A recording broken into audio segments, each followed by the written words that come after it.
Tu as bon. Et le scotch papier, monsieur J'en ai plus, je n'ai plus de scotch papier. Bah, très bien. Enfin, regarde, elle est sale. Hein. Elle est très très sale. Vidéo du dimanche un petit peu particulière. Oui. C'est des conseils de tonton Gaël sur l'entretien. Non, parce que tonton Gaël, ça fait un peu fait divers, pédophile et tout ça, quoi. J'aime pas trop. Non, j'aime pas. Non, j'aime pas. Très bien. T'en as une belle tête de banane, dis donc, sur ta guitare, nous sommes en direct de mon garage. Oui. Et de mon établi. Oui. Sur lequel Gaël s'est installé pour le conseil du dimanche. Oui. L'instant geek entretien. Bon, on va se démerder un peu. Non, mais ça, je le ferai après quand ils regarderont pas. Donc, on va commencer par nettoyer la touche en faisant attention de ne pas en foutre dans les micros.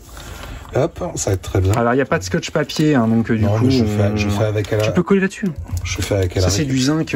C'est du zinc de couvreur. Mais ouais, c'est du zinc de couvreur. Ça peut prendre la foudre et puis... La foudre, carrément.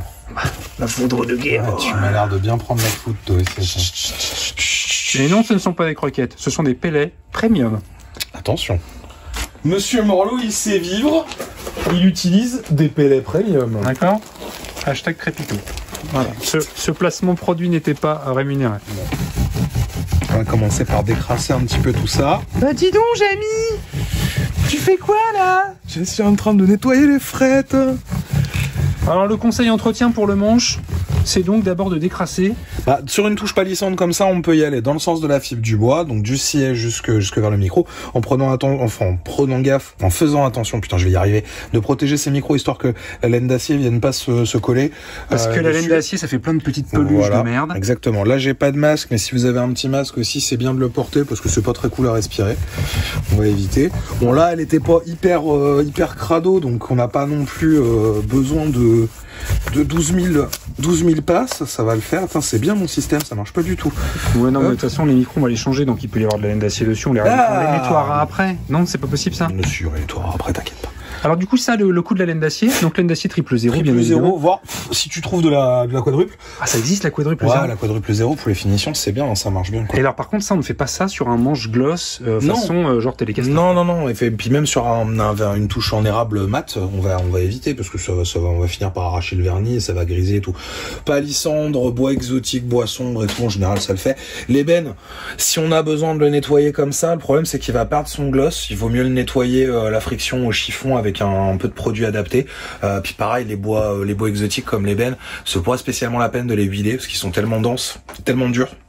Ils sont gras aussi, que l'huile va rester en surface. Donc là, c'est une Explorer Reissue 76, qui date pas du tout de 76 du coup, mais qui ne se fait plus. Non. Ça n'empêche que un jour, elle sera peut-être ou pas. Donc du coup, la petite pâte à polish qui va bien. Ouais, alors on peut utiliser plein de choses. Là, moi, j'ai du Frein de chez Musique Nomad Care. Après, les pâtes à polir classiques pour carrosserie, très très fines pour les finitions, ça marche bien aussi. Hein. Oula. Ah, tranquille. On peut le faire avec un petit chiffon, sinon.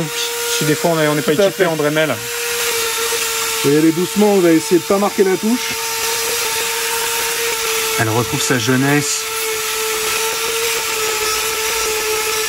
C'est pas ouf quand même le résultat. Ouais, c'est vachement bien.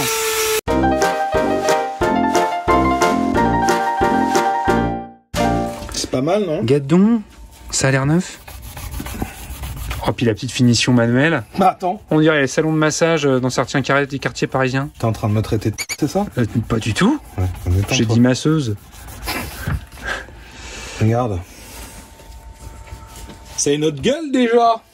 Putain, on dirait que c'est neuf.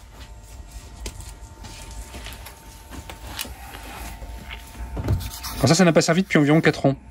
C'est toujours... Ou 5 ans, ou peut-être pire.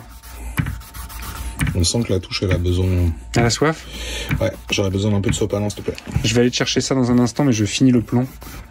Juste pour la beauté du geste. Du coup, la petite huile de foie de citron?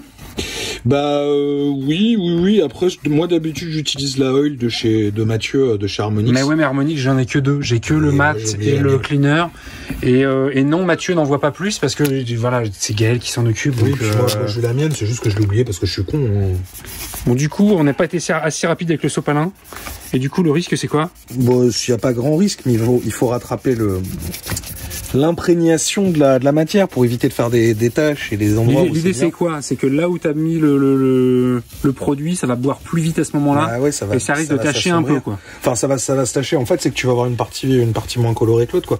Là, ce qu'on cherche, c'est avoir un truc qui soit uniforme pour l'esthétisme et puis aussi pour le bois, quoi. Alors, ce n'est pas à faire à chaque changement de corde. Le huilage de touche, c'est selon où t'habites ou comment c'est chez toi, c'est 3-4 fois par an, tout pété.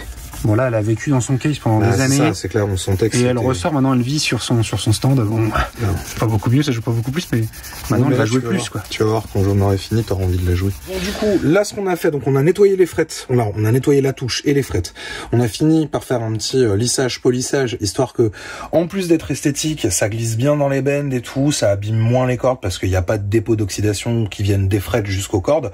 Ça va être plus agréable à jouer. Alors toi, je te coupe, excuse-moi, tu l'as fait au Dremel, mais on peut le faire. On peut le faire à la main si on n'a pas de Dremel. Un Dremel, c'est la roulette polisseuse. Enfin, la meule. Petite meule. La meule. Je sais même pas si ça s'appelle une meule. Non. C'est une moumousse. C'est une moumousse en coton. Voilà, très bien. Mais sinon, avec tes petits doigts boudinés plein d'envie et un chiffon frottant très fort, ça marche très bien aussi. Et là, on voit carrément que ton palissandre, il a complètement changé de couleur. C'est quand même vachement plus beau.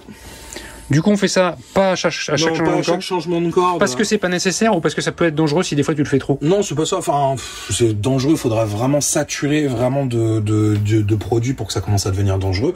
Le bois, il en a pas besoin. Ce traitement, comme je disais, 3-4 fois par an, c'est bien. Et après, les frettes, quand tu constates vraiment une corrosion, même pas une oxydation, quand ça commence à grisailler, quand ça croustille, moi je dis. Peut-être quand ça un peu de sur les frettes et tout, ça peut être pas mal parce que là, effectivement, tu vas voir, ça va glisser tout seul. Enfin, si tu passes ton doigt, tu sens aucune aspérité, c'est hyper doux. Et c'est super agréable, quoi. Ah, par contre, on va enlever ton grosse trace de doigt. Donc voilà, donc ça c'est pas mal pour le petit entretien régulier. C'est des trucs dont j'ai déjà parlé chez Guitar Part aussi. Mais faut pas avoir peur de le faire parce que franchement, tu mets du scotch de marquage un peu partout pour éviter de foutre de la pâte à polir partout. Tu y vas doucement et tu le fais à la main si t'es pas sûr d'y aller à l'outil, etc. Ton huile c'est pareil, t'en appliques un petit peu, tu répartis de manière uniforme puis tu laisses pénétrer. T'as bien vu comment ça rattrape une touche. On l'a vu sur l'Ibanez l'autre fois. Ça marchait bien. La touche a été dégueulasse, elle était toute marron et puis elle avait pris une.